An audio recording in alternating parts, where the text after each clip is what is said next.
Antes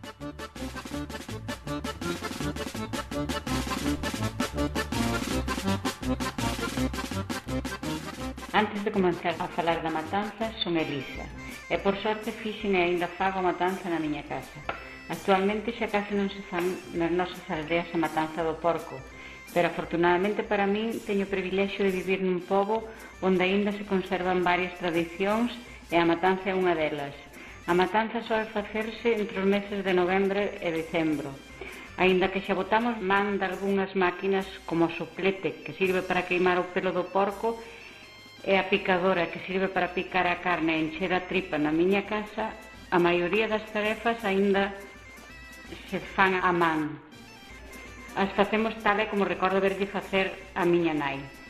Os porcos alimentanse con millo, berzas, fariña, remolacha, cabazo. De haber castañas tamén se lle dan, xunto con todos os desperdicios da casa. O día anterior á matanza non se lle dá de comer para que teñan as tripas limpas, xa que ao enfialas e separalas rompen de cheas. A matanza dura 3 días. O primeiro día empézase pola mañá cediño ca axuda dos veciños. Varios homes se preparan para matar o animal e unha muller está preparada cun caldeiro para recoller o sangue. Unha pouca para cocela con sal, que despois se mezcla co fígado, e outra resérvase para facer as filloas. Despois chamuscas a pel do porco. Agora case todos se fan con soplete, pero non fan ni moito, facíase con colmo, que é a palla do centeo ou trigo, ou con fento.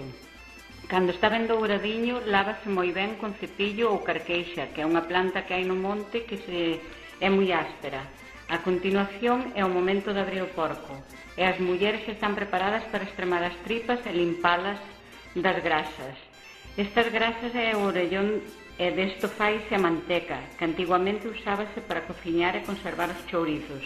Agora hai quen fai xabón. De seguido, as mulleres cortan e lavan as tripas no río ou nun rego con agua moi abundante. Ca tripa gorda fanse os chourizos ceboleiros e ca delgada de carne. Mentras tanto, os homes quedan colgando o porco para que enfríe ben. A muller máis vella da familia queda na casa e xa ten a pota do caldo a ferver e máis a figadeira, o fígado ca sangue cocida e cebola. É un día de moito traballo, pero tamén de festa. O segundo día desfaise o porco, unha carne ponse a salar e outra fanse os chourizos de carne e de cebola. Por a noite tamén se fai a costela do porco con patacas e as filloas de sangre. Nas filloas sempre se lle metea unha trampa de fíos, sal ou picante na masa. Entonces, alguén cando estaba a comer e lle tocaba a filloa da trampa, era un momento de risa para todos, e máis para quen fixera as filloas, xa que estaba a esperar a ver a quen lle tocaba. O terceiro día, e despois de ter a carne ben aderezada, fanse os chourizos. Os da cebola hai que ter esta cocida e escorrela de víspera. E remátase todo con outra comida e xuntanza de familia e amigos, e a alegría de estar todos xuntos, e a abundancia de víveres para todo o ano.